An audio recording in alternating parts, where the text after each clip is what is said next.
Please welcome to the stage, Head of Revenue at Anthropic, Kate Jensen.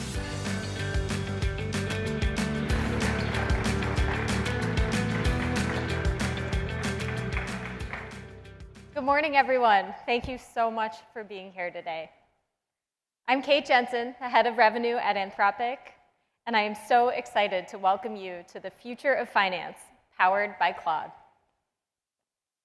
I want to invoke a scene that's probably familiar to many of you in the audience today.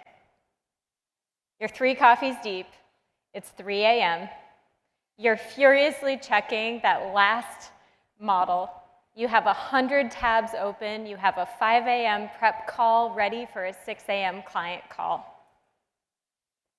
Today, that's all about to change. We are so excited to announce Claude for Financial Analysis.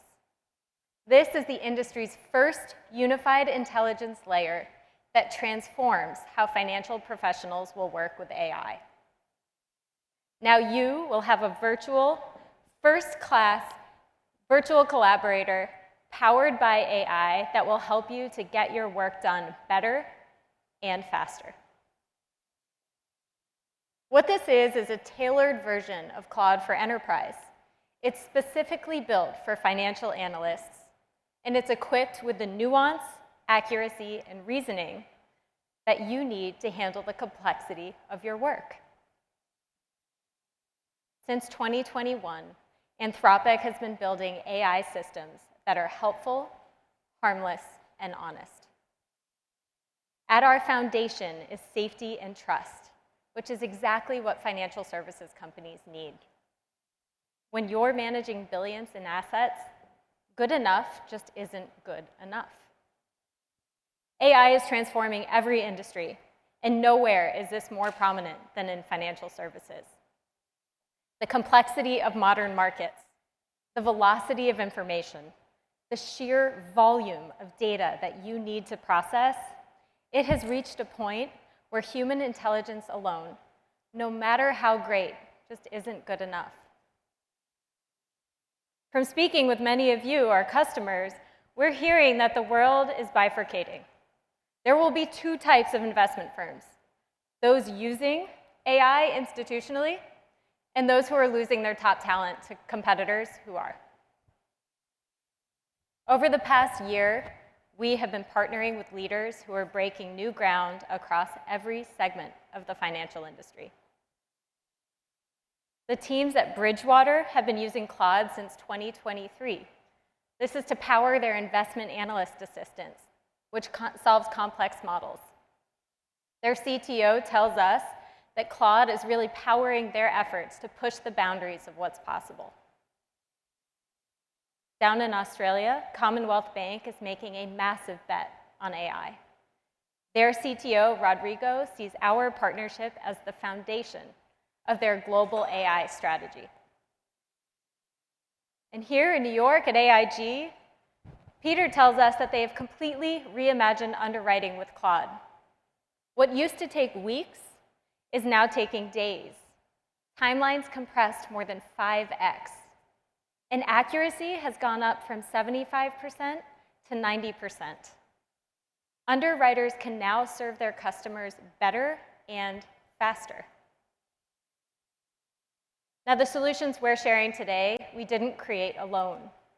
They're the result of deep collaboration with the entire financial ecosystem. At our foundation, we have our cloud providers.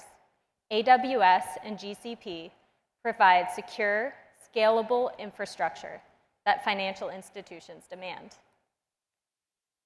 I am thrilled to share that today, Claude for Enterprise, including Claude for Financial Services, is now available on AWS Marketplace, and it's coming soon to the Google Cloud Marketplace as well. We hear all the time that AI is only as good as the context it has. We're excited to partner with platforms like Box, Databricks, Palantir, and Snowflake to bring your company's data into Claude so that you have the context you need to get work done that's actually relevant to your day-to-day.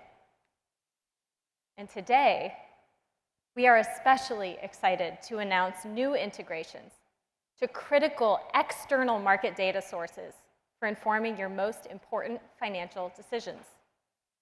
We're partnering with the companies you already trust. FactSet delivers comprehensive fundamentals and consensus estimates. S&P Global enables access to Cap IQ financials, market data, and transcripts. Delupa provides AI-verified fundamentals with source citations. And between Morningstar and PitchBook, you have both public investment research and private market intelligence at your fingertips. Our consulting service providers are also turning this technology into real business transformation. Deloitte and KPMG are modernizing entire organizations and deploying AI agents at scale. PwC and Turing are solving critical regulatory challenges, navigating constantly evolving compliance requirements. And Slalom and Tribe AI are modernizing core operations, from migrating legacy COBOL infra to accelerating due diligence with intelligent document processing. Collectively, we are building the AI ecosystem that will define the future of financial services. As our head of revenue, my team and I spend all of our time talking to customers and partners. We heard from you how important it was to bring all of this context, both internal and external, into Claude to help you make use of this technology. We care deeply about defining the future of AI and human collaboration. And thank you for your feedback. We are thrilled to bring this solution to you today. Now I'm really excited to welcome up to the stage two of our partners who help to exemplify the power of our ecosystem in action. Peter Licurzi is the Chief Strategy Officer at Kensho Technologies, S&P Global's AI Innovation Hub. He's been defining how AI transforms financial data into actionable intelligence. And Vikram Bhatt is Vice Chair and Financial Services Industry Leader at Deloitte, where he has been helping global financial institutions navigate digital transformation. Please welcome them up to the stage.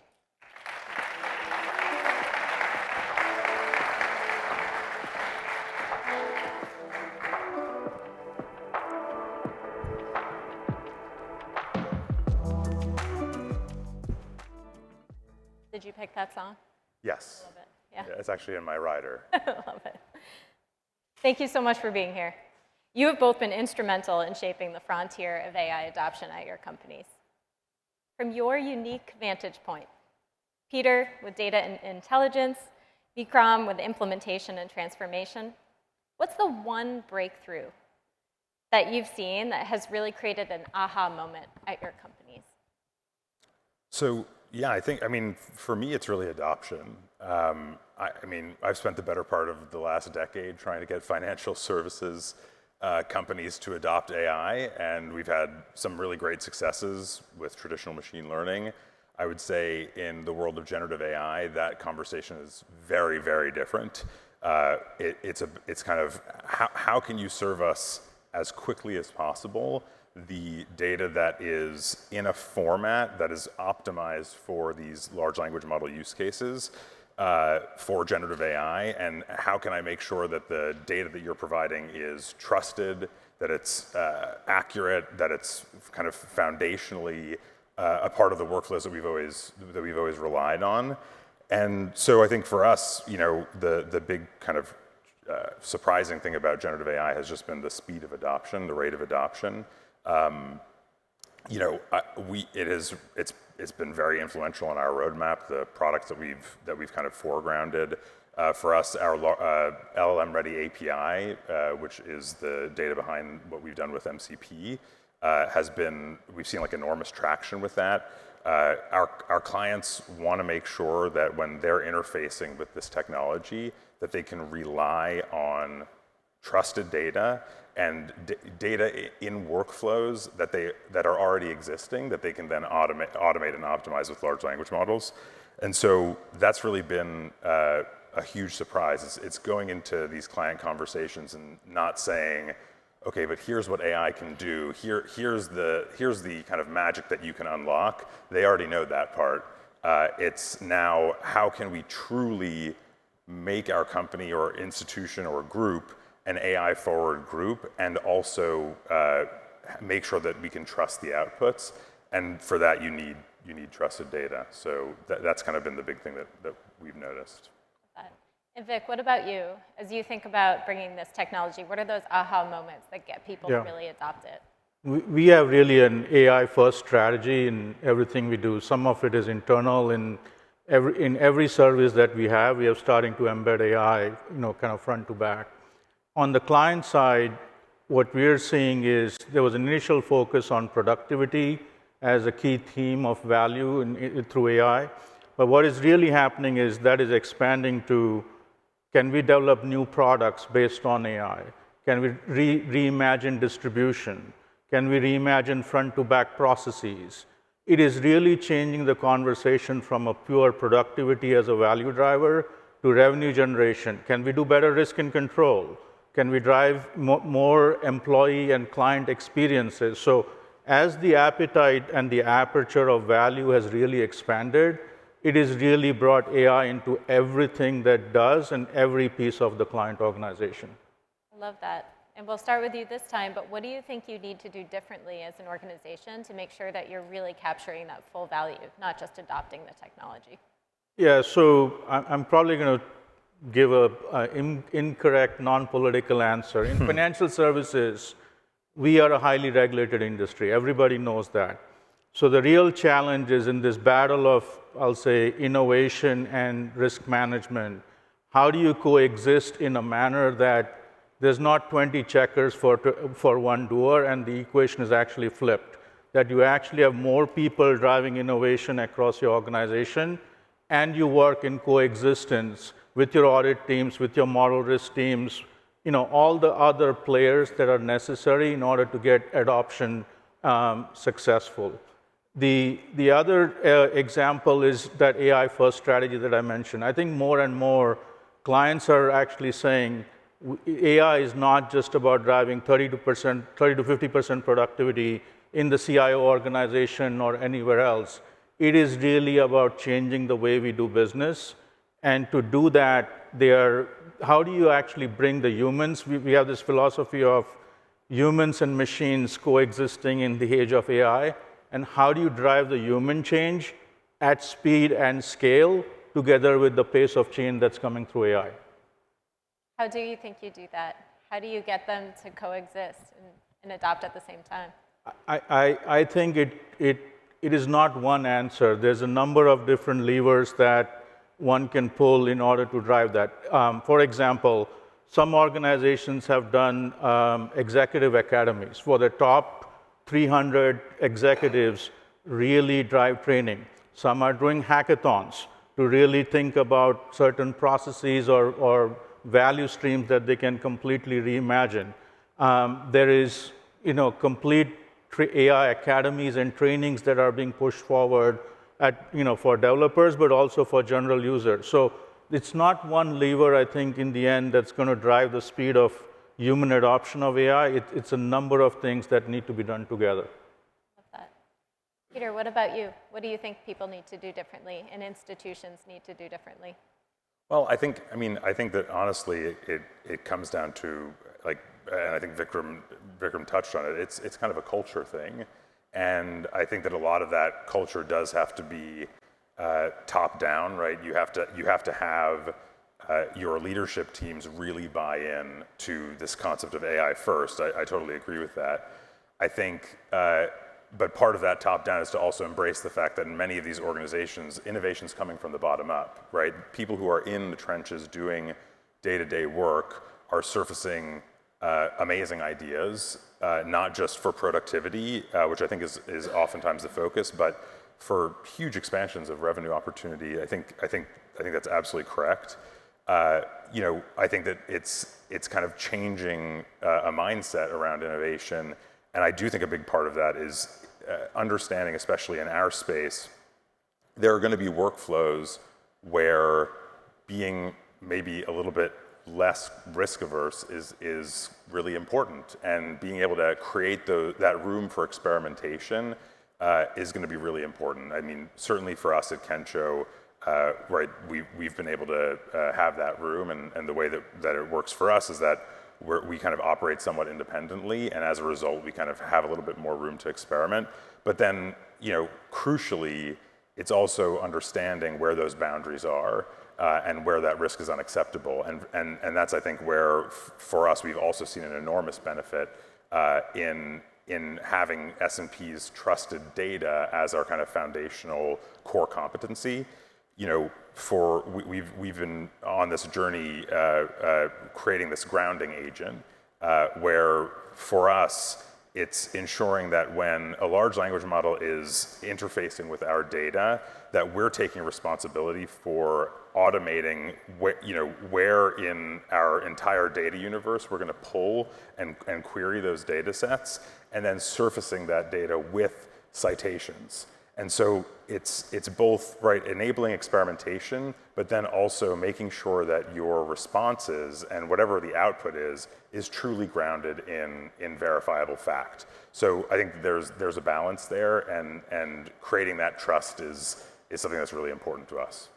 I love that push to innovate, that desire to really harness all the energy that you have from your organization, but to do it responsibly. It's really at the core of a lot of what we do. Thank you both so much for coming up, and thank you for the partnership. Absolutely. Pleasure. Thanks.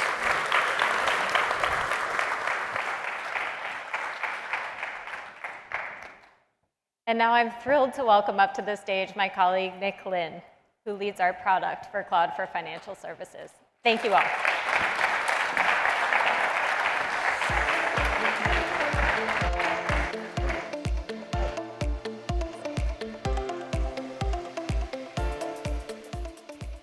All right. Thank you, Kate. My name is Nick Litton, and I lead product for Claude for Financial Services. I am also a recovering investment banker and private equity investor.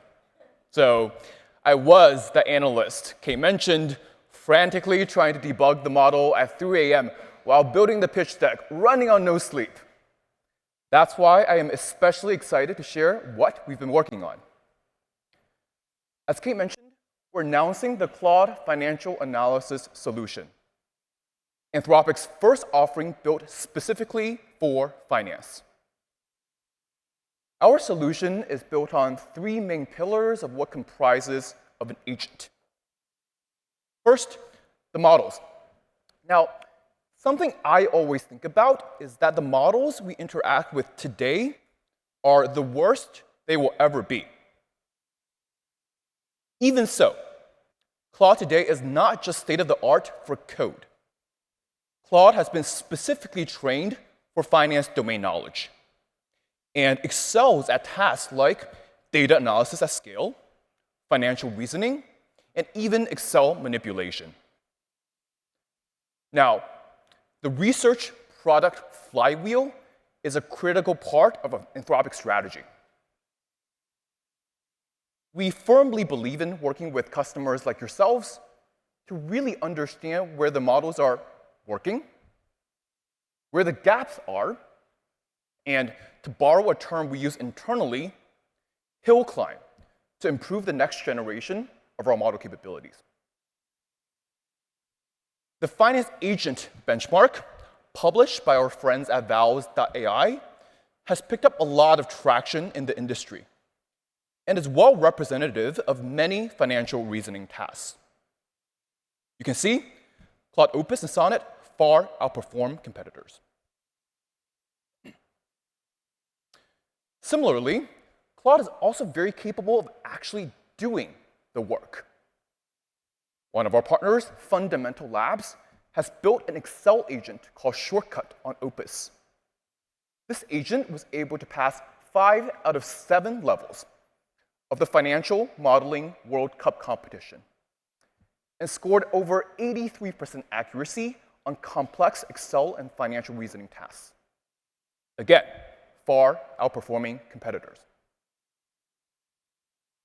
The next pillar of our solution is agent capabilities built on top of these models.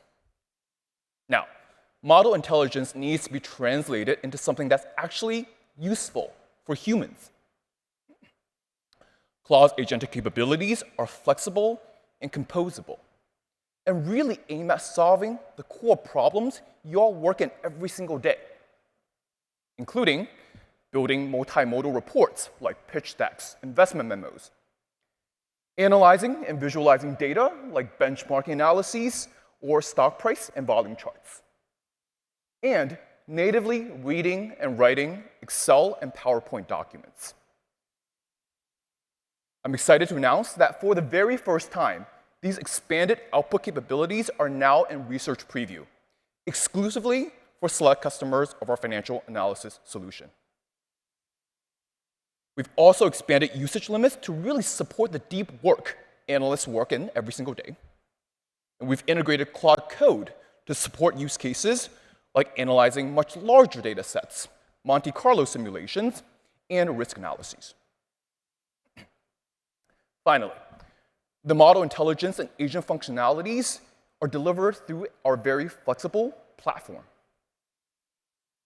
Our solution is the first agent with unified intelligence across all the core finance data sources you all work in. As Kate and Peter shared, we're excited to partner with industry leaders like yourselves to build those critical integrations into the agents, with many more to come in the future. Importantly, we're delivering white glove, finance-specific implementation and onboarding to really assist you all with deployment, education, and change management. Now, this is of course built with enterprise-grade security and trust. We're SOC 2 Type 2 certified, and by default, we do not train any of our models on your data. Now, our solution is really targeted at solving the problems you all know well. In investing, insights are alpha. The ability to sort through the noise, build a thesis, get to an investment decision quickly is paramount. As we've heard from many of our customers, this is of course true for the sell side and the buy side. To summarize the pain, analysts work in a deluge of documents every single day and spend hours researching into data sources that are difficult to verify. They painfully prepare analyses and tick through models cell by cell. And they manually prepare investment memos and pitch decks, often pulling all-nighters on a tight deal timeline. With Claude, we can start to address all of these pain points. Now, let's show you what that looks like in action. Meet Sarah, a hedge fund analyst at Acme Capital. It's 2 p.m. Her portfolio manager bursts into her office with an urgent question, which I think many of you know well. Our target company, Velocity Athletic, reported terrible earnings yesterday. Revenue is down 12%, but somehow the stock price is up 17%, trading at $71 per share. Our PM needs to know, is this rally justified by their new strategy, or should they sell into the spike? And he needs an answer before the market closes. Now, let me show you how Claude transforms this typical 4 to 5 hour scramble into analysis under 30 minutes. First, Sarah connects her tools. Look at what is available in one workspace. All the tools she works in: S&P Global, Morningstar, FactSet, DeLupa, and even her firm's internal box documents. No more juggling 14 different browser tabs. Everything she needs is right here with unified access. Sarah starts a comprehensive query asking Claude to pull from multiple data sources simultaneously. Watch what happens. Claude orchestrates across platforms: S&P Global for transcripts, Morningstar for reports, Box for internal analyses, DeLupa pulling 8 quarters of financials. And here's the key. Sarah gets synthesized intelligence, not just raw data dumps. Output: full earnings transcript analysis with red flags from Q&A, the CFO disclosing a 400 basis point margin hit from the tariffs. Competitors look like they're doing better. Pace running has been in Vietnam since 2019. And most importantly, you can see full financials linked to the original data source, like we're seeing here with the Lupa. So Sarah can verify the results instantaneously. To go deeper, Sarah asked Claude to create visualizations and specific analyses like an annotated stock price chart, comps and benchmarking analyses, and even discounted cash flow model. As you can see, Claude is now pulling key corporate events from SEC Edgar and the web, price data from S&P Global, historical financials from Delupa, consensus estimates from FactSet, and creates several visual artifacts. First, an event-annotated stock price chart showing the 17% spike with all key events marked. Emergency board meeting, CFO stock sale, earnings surprise. Next, a comprehensive comps table. Velocity is trading at 21 times EBITDA against peers at 16 times, despite having worse fundamentals. And here's where it gets powerful. Claude has built a fully auditable discounted cash flow model with a functional case selector, projections tied to assumptions, and even a perfect WACC calculation without needing to be prompted. Now, this DCF model projects a base price of $54, suggesting that perhaps $71 is overly optimistic. Finally, Sarah actually needs to prepare a deliverable for her PM. She asked Claude to create an investment memo using her firm's templates from Box. Claude searches Box for any relevant internal information, including a memo template and any past event-driven trades as reference. In seconds, she has a professional memo with an exec sum recommendation to fade the rally, clear rationale with supporting data from market performance and comps, and specific action items and risk analyses, all properly cited. The bottom line, the market is overpricing a complex operational challenge, so take profits now, buy back later, cheaper. Now let's recap what just happened here. Sarah delivered institutional quality analyses in under 30 minutes, a typical process that takes 3 to 5 hours across multiple platforms. So she didn't just save time. She uncovered insights she might have missed, like the CFO sale or the competitor's existing advantages. Now, we believe this is the future of financial analysis, where AI fully augments an analyst's capabilities, where the best insights across all of the platforms come together in one intelligent workspace. Now, one example of these capabilities coming to life is from the Norwegian Sovereign Wealth Fund, otherwise known as NBIM, the largest sovereign wealth fund in the world. To share a quote from their CEO, Nikolai, Claude has fundamentally transformed the way we work at NBIM. They've achieved 20% productivity gains. That is 213,000 hours back a year to focus on what really matters. That is better decisions and returns for the Norwegian people. As Nikolai put it, Claude has become indispensable. Now, building these solutions requires deep partnership with all of you. Everyone in attendance today will receive a 1-month free trial to the solution. I am personally very excited to spend much more time with all of you to dive deeper into the problems we can solve together and to shape the future of financial services with both our products and model capabilities. And with that, I'll pass it to my colleague, Jonathan Pelosi, our head of financial services, and our distinguished panel of industry leaders to share their own journeys with Claude.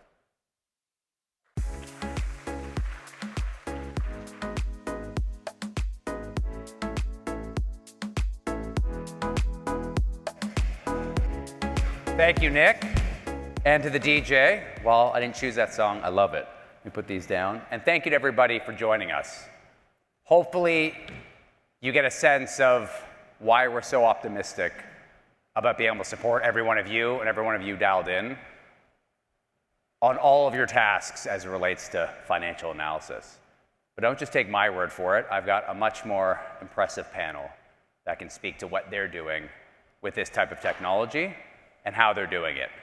And as Nick alluded to, in my role overseeing all of financial services for Anthropic, that effectively means we support the biggest banks and insurance companies, hedge funds and asset managers in taking this technology and practically applying it to your firm in a way where you can use it to drive real value and real transformation. And I say practically because all too often we'll read about the theoretical headlines of what this stuff can do.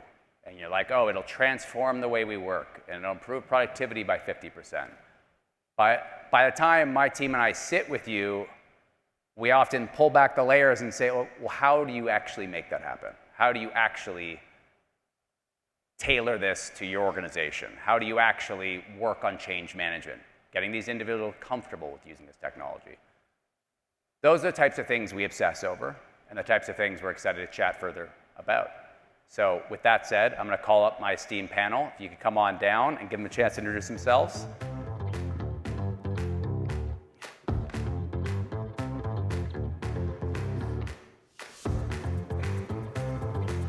Thank you, team. We're going to do quick intros because I don't think their titles necessarily do justice to all of the AI work they do. And we're going to start with my good friend Michael here. Take it away. Thanks, JP. My name is Michael. I co-head the COO group at D. Shaw. That means is my team and I work on big firm-wide transformation initiatives, and there is no bigger firm-wide challenge and opportunity that we're spending time on right now than AI. Thank you, Michael. Lloyd. Thanks, JP. Lloyd Hilton. I am an AI lead at HG Capital. So for those of you who don't know us, we are a major PE firm, one of the top 10 largest globally. And we're a sector specialist. So we have about 50 portfolio companies in the B2B SaaS and services space. And we've been driving a major transformation effort with those portfolio companies for the last 2.5 years now, partnering with the Anthropic team. Don. Morning, everyone. Thanks for having us, JP. My name is Don Vu. I'm the Chief Data Analytics Officer at New York Life. For those that aren't familiar with New York Life, we're Fortune 69, over $1 trillion of insurance in force, and we're one of the largest insurance companies in the world. I'm responsible for our overarching AI and data strategy and its execution.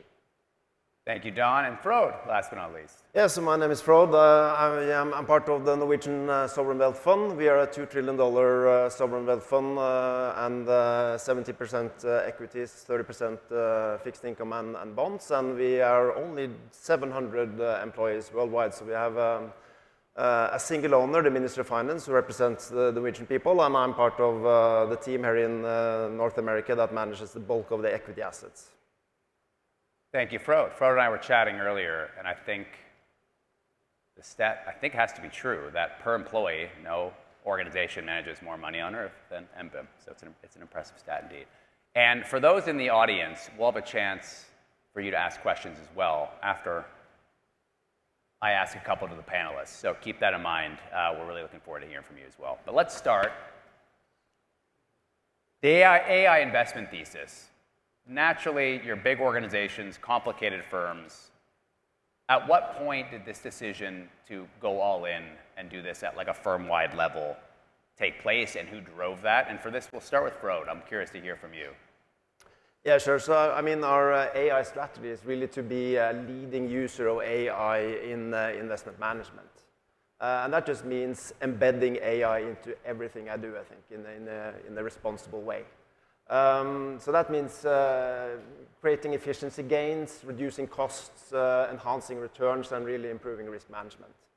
So I think what's changed is that we have a coordinated strategy with really dedicated organizational support and a dedicated AI team that helps out in the organization. And this is really driven from the top, right? So it's, we have this AI maniac at the top of the fund, Nikolai Tangen, and he is just all in on the change that we see in society, right? So his leadership, his enthusiasm about AI is really, really setting the scene internally in the fund and driving the cultural adaptation that we see. So I think that's just absolutely crucial. Thank you, Frode. And not surprisingly, this kind of top-down buy-in is critical if you're trying to drive adoption and really meaningful change across the org. And I think to Frode's point, Nikolai has done an amazing job of that.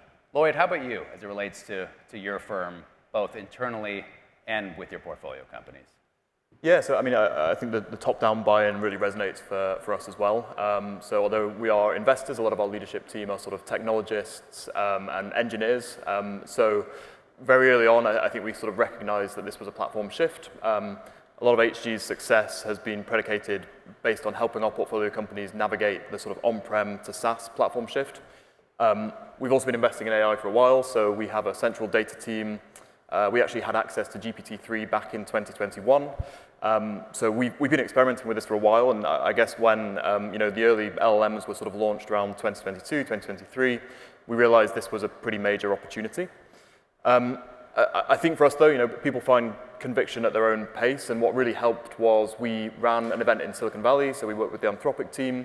We actually had Mike Krieger, the CPO, come to speak at that event, and we fully immersed our execs in this AI topic and got people really hands-on. So for us, that was a real catalyst. And I guess over the last 2 years, the thing that's really surprised us is just how quickly this has moved. So we started probably thinking about, oh no, we can get 10 to 20% productivity gains through integrating AI into our existing processes.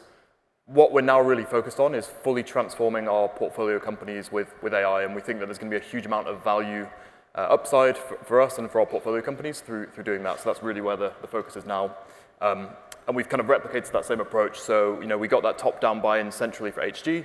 We're now making sure that we create that same catalyst and that same spark for our portfolio companies, and we're finding that sort of now permeating pretty nicely through the HG portfolio to drive that transformational change. Fantastic. Thank you, Lloyd. And for the folks in the audience, I can imagine this is something on your mind, and for those dialing in, all too often we hear, should I build this internally or should I buy something out of the box? With APIs now, it's increasingly easy to build really bespoke AI-powered solutions, and at the same time, there's a lot of great solutions out of the box. Nick Lynn just walked through one with you today. So with that said, and we'll start with you, Don, how do you think about this notion of build versus buy and basically deciding which path to go? Do you go both? Walk us through that thought process. Yeah, no, I think it's a great question. I think when we first started this generative AI wave, a lot of organizations, especially financial services companies, went through a decision, like should we leverage APIs and build our own custom wrappers, or should we partner with a company like Anthropic and leverage like these enterprise solutions?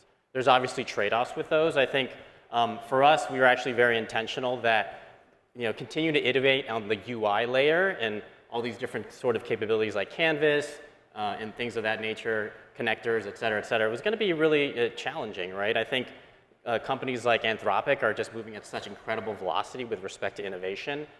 We wanted to ensure that our internal developers and engineers were focused on our most proprietary and specific organizational solutions.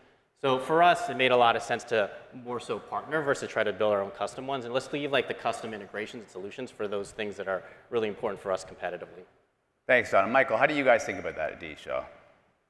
So for those in the hedge fund industry, at least, I think we're pretty well known for having a big focus on building things.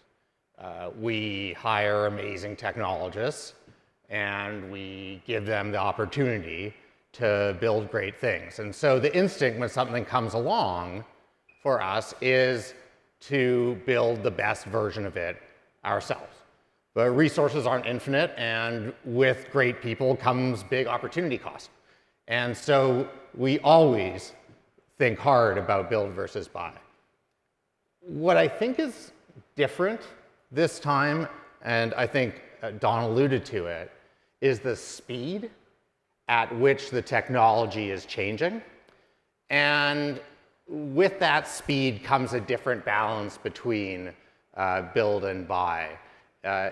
to be able to build and deploy at that speed and scale that some of what's being offered in the commercial market can provide is often somewhere between difficult and impossible internally. So that shifts our calculus. We're still doing both, and we're being extraordinarily deliberate in where we choose to build and where we choose to buy. Fantastic. And yeah, we hear that so often as well when a partner will develop an internal AI chat and they'll share a feature that they're particularly proud of. And by the time we meet with them, you're almost afraid to let them know. It's like, that's already a thing of the past. And look at this, this, and this. That's already been developed. So I couldn't agree more. Recognizing you're all big firms and leaders in your respective spaces, another huge challenge we hear about is this change management and driving this kind of transformation at scale. It's one thing that this technology can do cool stuff. How do you actually get people using it? So when you think of like transformation, the size that you're operating at, and Don, I'll start with you. Yep. Obviously, you've got a lot of employees. How do you think about like practically driving adoption with technology like this when you've got so many different departments, employees to think about?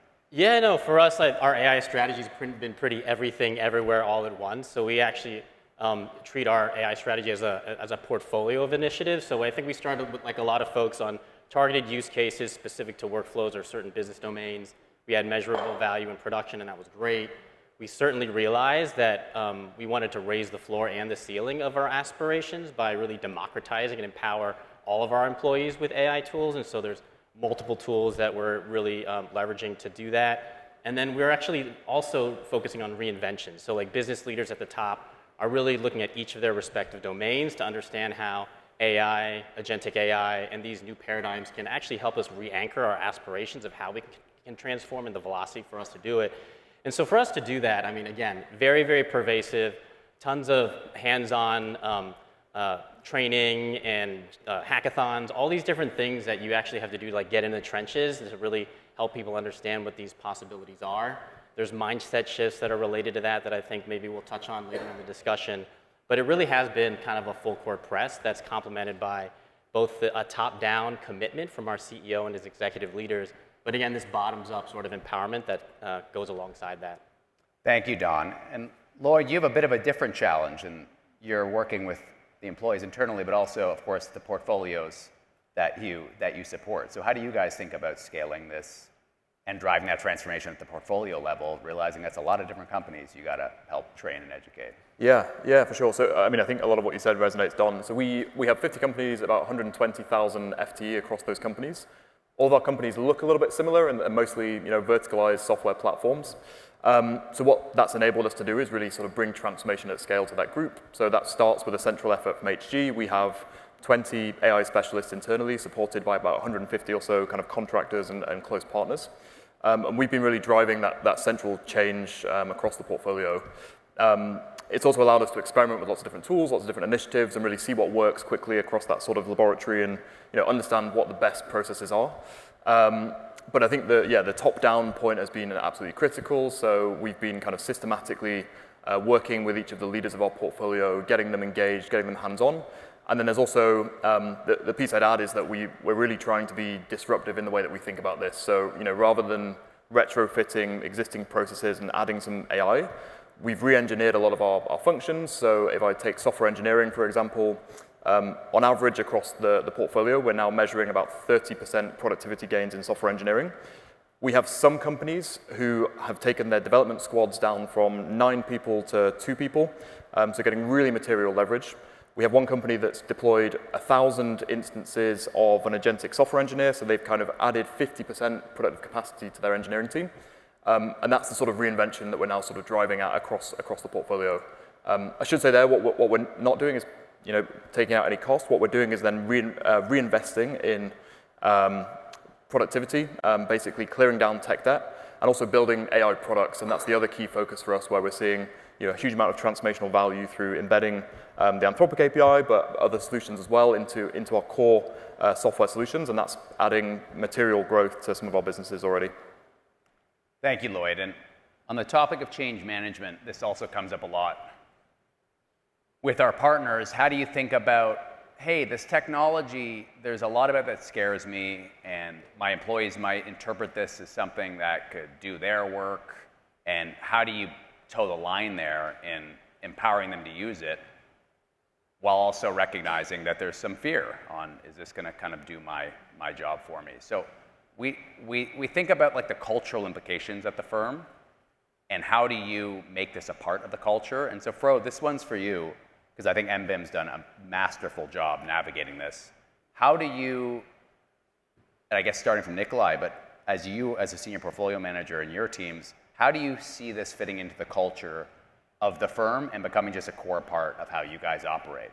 I mean, starting with a top-down perspective, obviously very important, right? I mean, that's really driven it. And I think we had focus on tech for a long time. We've been a very tech-driven organization now. We've taken a journey from moving from our infrastructure to the cloud, having data on Snowflake, integrating Claude for enterprise, and being able to really chat with the data. And that fits very well with our quantitative nature and our inclination to use data, right? So I think from a culture perspective, it's a very good fit. And I'd say in my team, for instance, a lot of us are really introverted, right? And we like to sit around and code and do things. And I think just having Claude and having the projects that we can now build assistance and just share and collaborate on it is just really accelerating the cultural shift that we're seeing in the organization. I think that's super fascinating. And I'll also add that being a sovereign wealth fund with a single owner, is just having AI into the organization is just such a massive enabler for us, right? Because we can do a lot of stuff with this technology that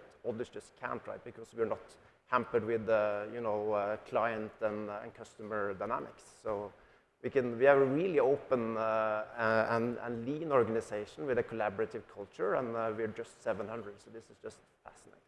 Fantastic. Thank you, Frode. I really appreciate that.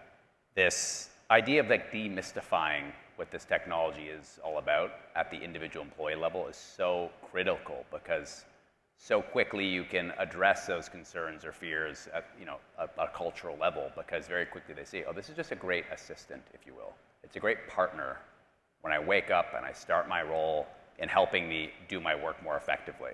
So it's wonderful to hear that example. Yeah, I think, JP, I think it's a great point. I think we were actually very intentional. I think very early on in this journey, folks would talk about, AI is not going to take your job, but someone using AI will. And so we wanted to really, address that head on and ensure that as many employees as possible, and we were intentional about every employee having multiple AI solutions. And then not just that, but getting the training involved to help them feel even more empowered. I thought that was really critical, to your point, to get through some of the, call it the FUD, that might be a little bit of a headwind.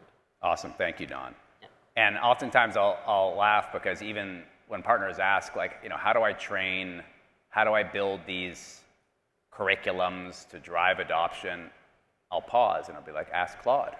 And jokes aside, whether it's Claude or another tool you're using, these tools are very good at that sort of task, where you're like, here's my firm, and for those dialing in, same applies. Here's my size, here's what we do. I want to build a simple training program for my employees. Maybe they've got 3 hours they'll spend over the next 2 weeks. How would you break it up? What would that training look like? I'm telling you, if you do that exercise when you go home, it'll be a beautiful, beautiful output. Can I give you a double down on that? Yes. If your staff say, I don't know what to do, I don't know where to start, tell them to describe their job briefly and ask the AI, how ought I start working with this? What are a few things I can try? It actually works wonders. I love that example, because I'll even go so far as to say, I've got 2 little kids, for instance, a 4 and a 2-year-old, and if I'm looking for an activity to do on the weekend, I'm not very good coming up with those. But I'll ask Claude, but I'll do one better. I'll be like, Claude, I want you to optimize the following prompt. And I'll be like, I need to come up with activities for my kids. And then Claude will rewrite it. I'll copy paste it. And then I get the world's greatest to-dos. So that's another good hack. Ask Claude to write your prompts for you. But deciding where to start is another thing we hear a lot about, right? So for folks in the audience, some of you are smaller firms, a lot of you are massive firms. But okay, there's a lot. You've heard a lot from this group. Transformation across the org, top-down leadership. I'm going to start with Michael again here. Where do you, for the folks in the audience, if we have to start somewhere, what's the use case? What is the first place they start if they're starting with a clean slate? what would you suggest? So it's incredibly tempting to look for a first place to start. And my advice would be to resist that temptation. Your colleagues, I don't know that they know more about how best to use the tools. They certainly don't before you give them the tools. But once you give them the tools, they will discover things to do with those that you never imagined. So we're a pretty decentralized place. We are a place that wants to make every one of our colleagues better using AI. So our core focus off the bat, and what I would recommend to others, is get really easy to use tools out there. Let people figure out what they're doing, and then pay attention. Help accelerate the spread. In some cases, centralize as you learn, but not as your first step. I'll give one concrete piece of advice on that. I think some people will do that. They'll try something, it won't work the way they'd like it to, and they'll abandon it. What we found to be valuable is to encourage folks to come back, let's call it every 6 months. The rate at which the technology and the products are changing is just foreign to most of your colleagues. And the degree to which they can improve for a particular use case in 3 months, 6 months, 9 months can sometimes shock them. And so pushing them to revisit is one place. We don't tend to be too pushy, but that's one place where I think pushiness can pay off. So I love that, because I think to Michael's point, I want to hear from the rest of the panel. The notion of starting with one specific use case, oftentimes it can be like, oh, I'm going to build a bespoke analyst or risk mitigation agent. We'll always advise, similar to what Michael said, first things first, get this technology in the hands of your employees in a safe, responsible way. Obviously, you saw we have a solution. There's many solutions out there.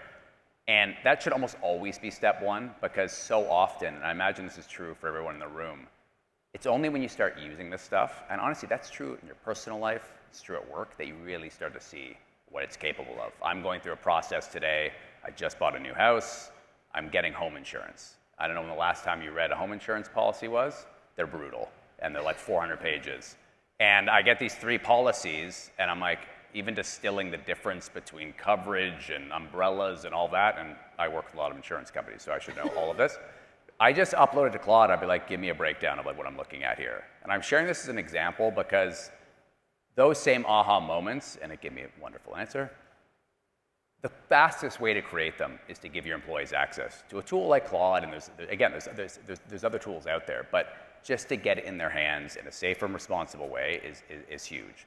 With that said, I want to go over to Lloyd. As you think about advising this group on, they've got limited resources, limited people, where do they begin? Do you have any other thoughts on where they should start? And let's assume for the purpose of this, they've already enabled a Claude or an AI tool at the employee level. What's next?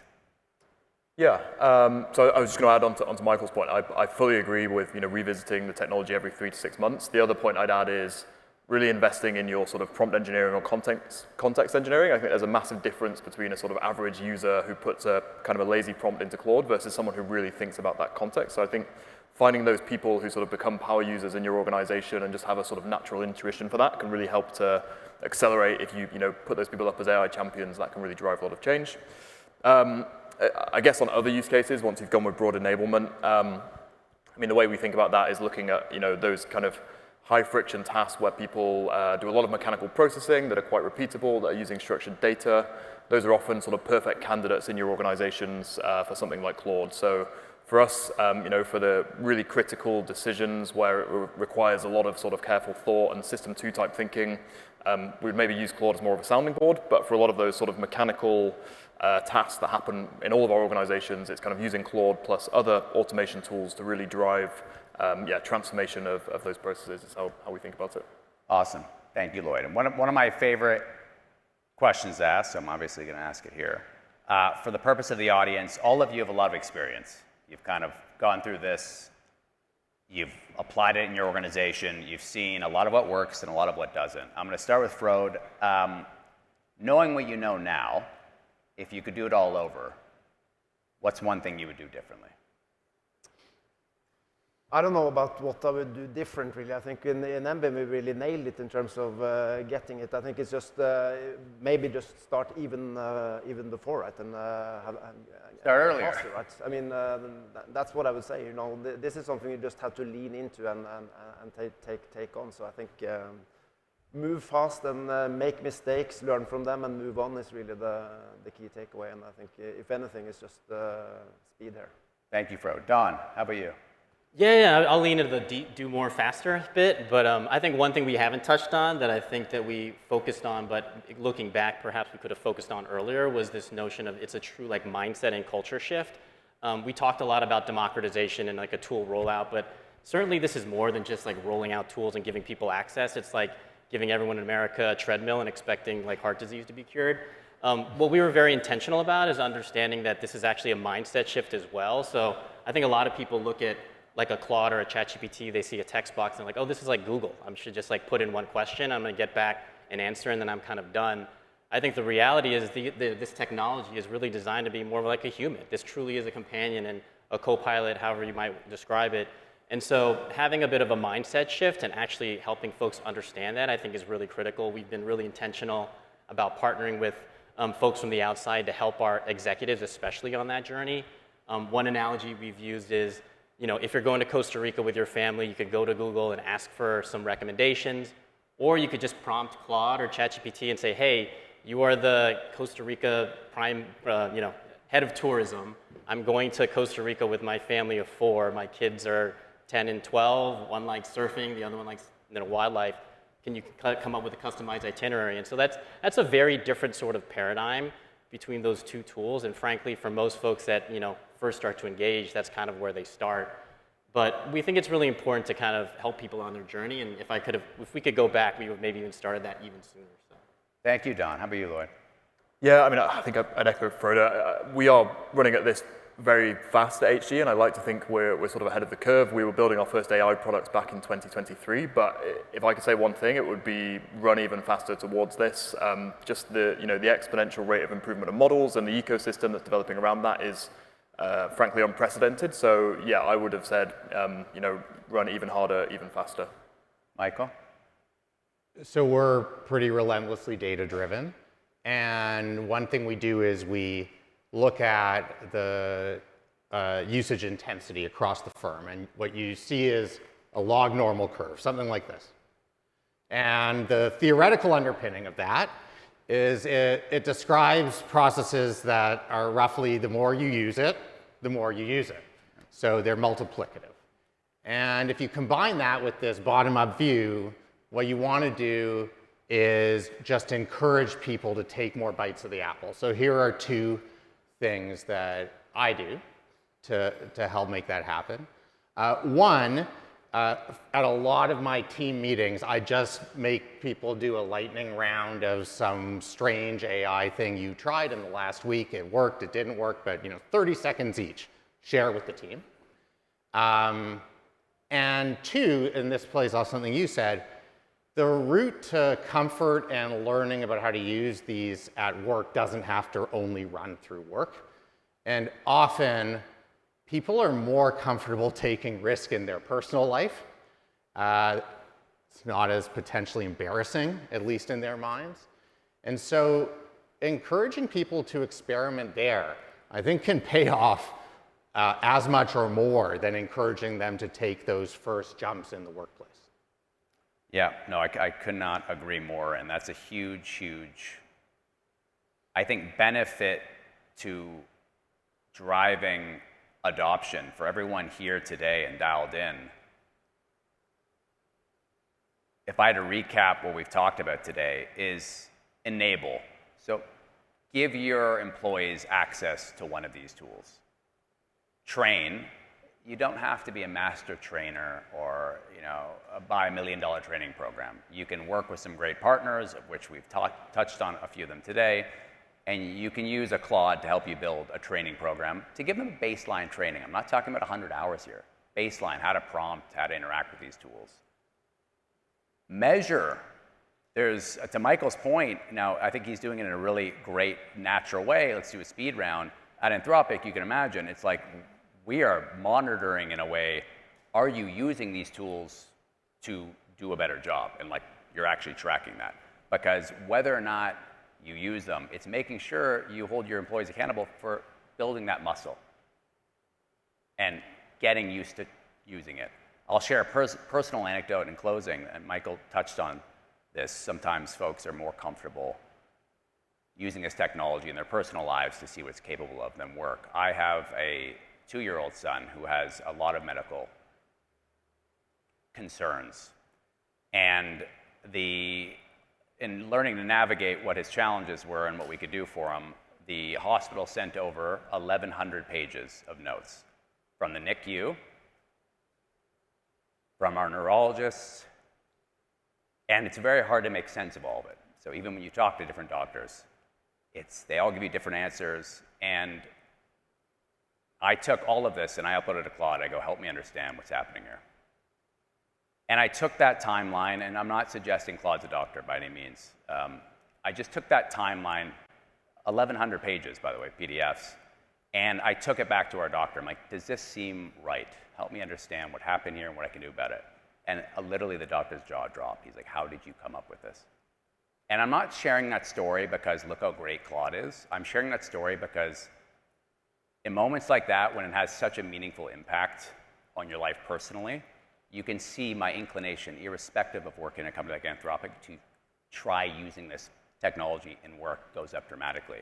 So as a takeaway, if you don't have one of these apps, these AI apps on your phone today, I'm going to say step 1, use it, set a goal for yourself. Use it. I don't care if you're taking a photo of a tree or you're analyzing life insurance statements or policies. Use it a couple times a day. Build the muscle, and in turn, you'll be better equipped to do that with your own employees. So I want to say a big thank you to our panel. I really, really appreciate it. Thank you for everyone who dialed in and joining us today. And for those seated, stay put, because we'll have a chance for questions. But a big